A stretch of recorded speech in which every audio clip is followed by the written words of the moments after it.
Today we are talking about how to create an example sensor in ProptechOS.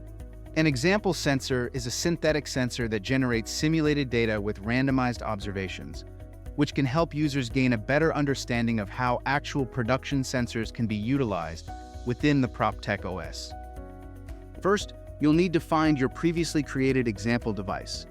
Find the building where this device is located and select Devices to see all the devices in that building.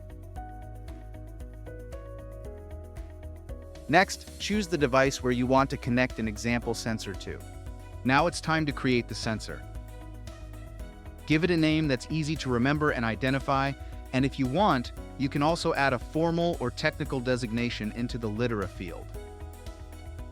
Then, set the quantity kind to temperature, the measurement unit to Celsius, and choose indoor air as the placement context for your sensor.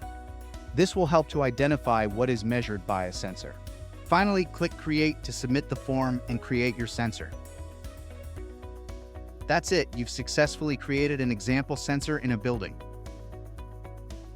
After you run the sensor on Edge Connector, it will start receiving randomly generated observations. If you need additional assistance, feel free to contact us via email, support@proptechos.com. Thanks for watching.